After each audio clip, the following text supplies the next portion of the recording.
Dans le cadre du programme des masters de littérature et civilisation, nous allons voir aujourd'hui, dans la matière grand courant de la pensée, le mysticisme. Une lecture des textes sacrés, mais lecture non conventionnelle, lecture bien sûr ésotérique, qui va opposer l'interprétation normative à l'interprétation ésotérique. Le but premier du mysticisme est de faire la relation entre la créature et Dieu, et de pouvoir comprendre Dieu à travers la créature. C'est une lecture sacrée. Elle va parallèlement à certaines philosophies humanistes, et quand je dis philosophie humaniste, c'est dans ma lecture toutes les philosophies qui ont succédé à l'âge de la Renaissance. Nous allons pouvoir savoir ce que c'est que le mysticisme, comment est-il structuré, par rapport à quelle doctrine et à quelle pratique, et quel est l'objectif de cette pensée, de cette philosophie. Le mysticisme est une vision du transcendant dans l'immanent. C'est une vision, c'est une pensée qui s'intéresse à la créature et non au divin.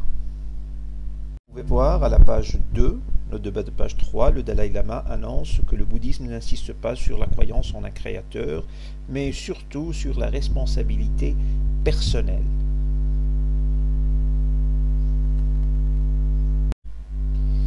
Il dit clairement que c'est plutôt sur le transcendant que sur l'immanent que focalise le bouddhisme. Donc ce n'est pas Dieu, c'est la créature.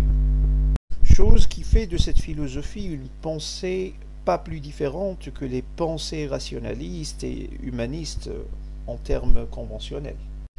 Dans un contexte maghrébin, nous allons plutôt nous focaliser sur le mysticisme local qui est le soufisme et qui fait lieu dans les citations soufis d'Ibn Arabi et Hallaj et autres mystiques. Nous allons tantôt essayer de faire les liens de parenté entre ce mysticisme maghrébin et les autres formes du mysticisme des religions et des pensées et des philosophies orientales. La structure.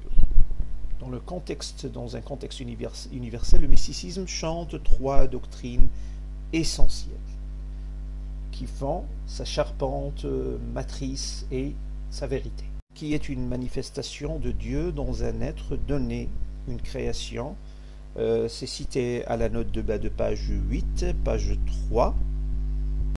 Je cite qu'Abou Turab al-Naqshbandi dit à l'un de ses mourides: « Voudrais-tu aller voir Abou Yazid al-Bistami? Sa visite te sera bénéfique. » Celui-ci lui répondit alors: « Qu'ai-je à faire de sa vue alors que j'ai vu Allah lui-même » C'est-à-dire, qu'est-ce qu'il a à faire de voir une créature alors qu'il a vu Allah en personne? Abou Turab se mit alors en colère et lui rétorqua: « Ne voir Abou Yazid, ne voir Bistami qu'une seule fois te sera plus bénéfique que de voir Dieu 70 fois. » Cette vision du Dieu dans la créature incarne la vision théophanique de la créature, c'est-à-dire c'est une manifestation de Dieu plus bénéfique que de voir Allah dans son état brut. C'est consacré aussi dans le bouddhisme, dans le statut du Dalai Lama, qui est une incarnation divine, une incarnation de Dieu.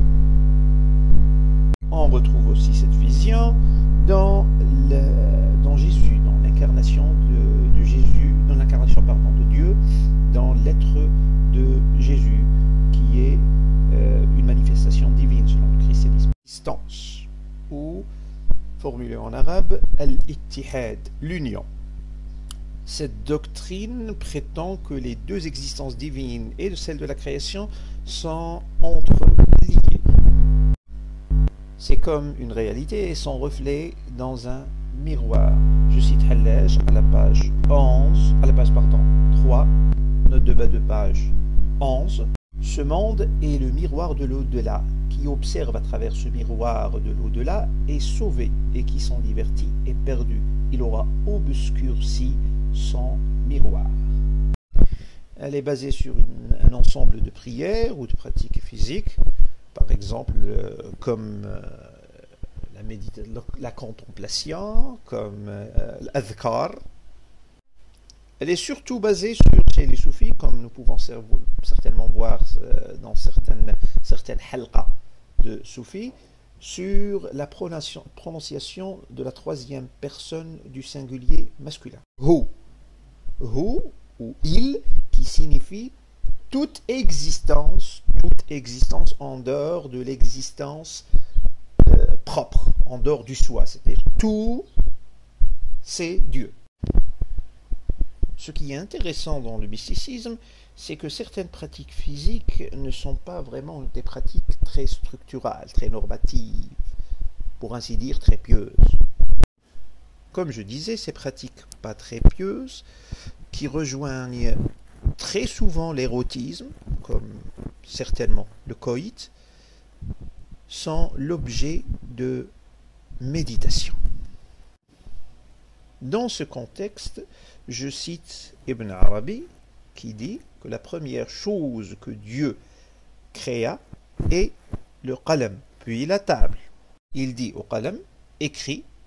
Celui-ci dit, que dois-je écrire? Écris ce que je te dicte, dit Dieu. Le qalam écrit donc sur la table. Écrit sur la table ce que Dieu lui dicte, c'est-à-dire la science de Dieu et de sa créature, cette activité scripturale qui traduit la science divine, est en vertu de laquelle le qalam écrit dans la table est formulé en termes d'un véritable acte sexuel. Je cite Ibn Arabi encore, l'union sexuelle qui unit le qalam à la table est identique au rapport sexuel entre Adam et Ève qui sont des paradigmes de l'homme et de la femme. Vous voyez bien que l'écriture de la science est assimilée à l'acte sexuel, qui est une pratique mystique selon Ibn Arabi. Pour mieux comprendre la science divine, il faudrait pratiquer le sexe, selon Ibn Arabi, pratiquer le coït. Dans ce contexte, Jacqueline Kellen dit que la religion relie, le spirituel délie et l'éros, c'est-à-dire le coït, libère totalement. Liberté tant chantée par les mystiques, liberté en vue d'arriver au nirvana comme dans le bouddhisme, qui est une essence divine à travers l'éros. Nous retrouverons cette vision mystique de l'éros à travers le Kama Sutra dans le bouddhisme. Le Kama Sutra, qui est le livre érotique le plus connu dans le bouddhisme, s'ouvre sur une citation: dans l'intention de la science, c'est seulement dans des cas particuliers que ces règles sont applicables. Applicables pourquoi? Applicables pour réussir son cheminement vers le nirvana. Le nirvana qui est la réalité de l'existence. Et cette réalité de l'existence dans le bouddhisme, c'est une sérénité suprême auquel on parvient après avoir renoncé au désir humain, mais le désir humain, ça, c'est une autre dimension de l'éros selon le bouddhisme et bien sûr selon le mysticisme soufi, d'après Ibn Arabi, comme on vient de le voir. Deuxième pratique la plus importante dans le mysticisme soufi, ou le mysticisme d'une façon générale, c'est l'austérité, at-taqashuf. L'austérité, c'est un train de vie que mène le mystique, un train de vie très délaissé, pas très organisé, en vue d'une purification de l'âme. Il se prive, c'est-à-dire le disciple se prive des plaisirs de la vie pour une fin de salut interne et de séparation du matériel. Cette vision est bien sûr relative, puisque nous avons vu que la séparation des plaisirs n'inclut pas l'éros, n'inclut pas le sexe. C'est parfois une douleur, comme c'est une doctrine fondamentale du bouddhisme. Enfin, quel est le but de cette philosophie mystique? À quoi veut arriver la philosophie mystique? À quoi veut faire parvenir le disciple cette philosophie mystique?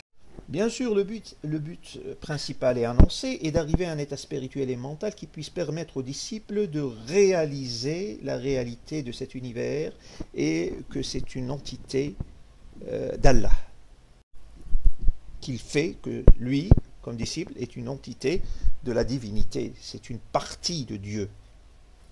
L'idéal serait de bien sûr savoir et de pouvoir rejoindre l'existence suprême qui est de Dieu. Mais cet objectif ne serait atteignable qu'après quelques comportements et réalisations. Ces réalisations et ces comportements étant en eux-mêmes des objectifs, des petits objectifs en vue d'arriver au grand objectif, première intention ou premier but, c'est l'isolement. S'isoler et renier tout ce qui n'est pas Dieu. Deuxièmement, le secret, et là je cite toujours le livre des termes techniques d'Ibn Arabi, le secret est gardé entre disciples et maîtres. Il est intrasectal, c'est-à-dire à l'intérieur de la secte. Il ne doit pas sortir, et celui qui divulgue le secret sera passible de sanctions, bien sûr. Et s'il sera châtié par l'ensemble des communs, il ne sera pas défendu par la secte. C'est pour ça que certains soufis étant exécutés, qui étaient exécutés par l'autorité religieuse, comme Hallaj et comme Ibn Arabi, pas défendus par les autres soufis. On les considérait comme des personnes qui ont osé divulguer le grand secret du soufisme, du mysticisme. Troisièmement, al-mukashafa, l'acte du dévoilement intuitif. C'est une réalisation du dépôt divin, c'est-à-dire voir ce que est la réalité de ce monde. On ne parvient pas à cette mukashafa qu'après un grand wajd, une nostalgie, une sensation d'errance par rapport à ce monde, par rapport au transcendant. Donc, on voit le transcendant, on voit l'immanent dans le transcendant, mais on ne veut pas de ces enveloppes. Autant que disciple, on ne veut pas de ces enveloppes qui sont les créatures. C'est l'âme divine qui est chantée. Donc, le wajd, qui est une autre dimension, une autre partie des objectifs du mysticisme, une sensation d'étrangeté par rapport au monde, par rapport aux créatures, et un sentiment d'appartenance à l'au-delà.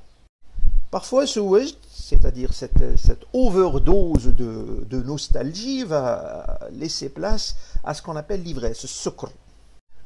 C'est un état estimique et un état entre deux états qui procure aux disciples une absence de ce monde et une pénétration vers une autre dimension. Certes, cette dimension n'est pas l'au-delà, mais c'est une dimension qui s'en approche beaucoup, c'est-à-dire le disciple sent qu'il est vraiment appartenant à l'au-delà, mais il n'y est pas encore. Ce n'est pas, bien sûr, ce n'est pas une arrivée au nirvana, entre guillemets, mais ce sukr est parfois entrecoupé par des spasmes, des congestions de folie, des spasmes, au cours desquels le disciple va dévoiler involontairement le secret. On appelle ça shath. Shath, c'est-à-dire il a osé dire dans un cas végétatif peut-être ce qu'il ressent, ce qu'il sait. C'est-à-dire l'union de l'existence ou voire même l'unité de l'être. Arrivé à cet état, Tajalli va ici faire irruption, c'est le dévoilement de la vérité au cœur. Dévoilement qui se traduit par une approche de l'extinction, c'est-à-dire l'état final où le soufi ou le mystique va vraiment réaliser le nirvana. Arrivé à cette étape, il sera dans l'extinction, al-fana. Al-fana, c'est-à-dire la mort du moi, la mort de l'ego. Il n'y a plus de réalisation de l'existence de l'immanent. Donc le disciple ne voit que le transcendant, il ne voit qu'Allah. Et c'est cet état, ou l'arrivée à cet état, ce soi-disant état, qui a mené certains soufis à dire quelques formulations qui ont dévoilé le secret, entre guillemets. Parmi ces soufis qui sont arrivés à cet état d'extinction, on cite Hallaj qui dit « Gloire à toi, gloire à moi, il n'y a qu'Allah dans mon habit. Subhanaka subhani, ma fil jubbati illallah. » Donc il a commencé, il a réalisé l'extinction selon l'ensemble des mystiques. Cette réalisation, comme l'interprète Ibn Arabi, est une version mystique de l'adoration de l'unicité d'Allah. Arrivé à cet état, le mystique ne doit plus obéir, ne doit plus être un disciple, puisqu'il fait partie de la divinité. Cite Ibn Arabi, qui dit la réalisation, comme on interprète le verset « Adore ton Créateur jusqu'à ce que arrive la réalisation ». Réalisation ici interprétée par Ibn Arabi comme étant l'extinction, alors que dans le verset c'est « Wa'bud rabbaka hatta ya'tiyaka al-yaqin », l'interprétation conventionnelle c'est la mort, le maut. Je reviens à la citation d'Ibn Arabi. La fin de l'obligation de la vraie prière arrive avec l'extinction. Tu n'es plus obligé de faire la vraie prière, la prière conventionnelle, les 5 prières, avec l'arrivée de l'extinction absolue.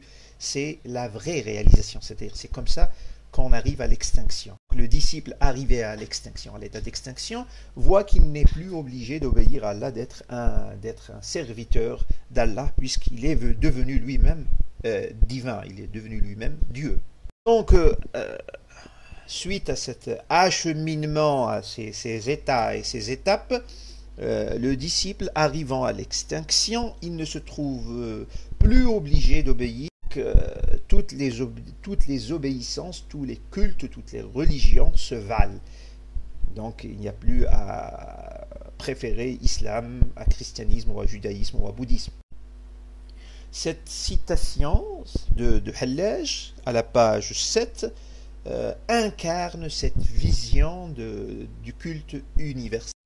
Il dit, Hallaj, c'est-à-dire, je cite, « Ne demandez pas à un homme de s'en tenir à un culte déterminé, car cela l'écarterait certainement du fondement divin assuré. » Pour schématiser, le mysticisme va chanter certaines doctrines universalistes et universelles. Les doctrines veulent que la créature est Dieu et que, arrivé à la divinité, vous n'êtes plus obligé d'obéir à Dieu.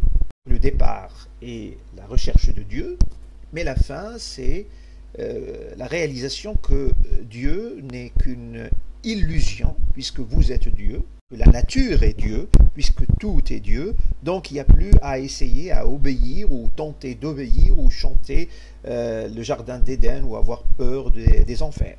La philosophie mystique, c'est la philosophie du culte universel où tout est permis et rien n'est interdit.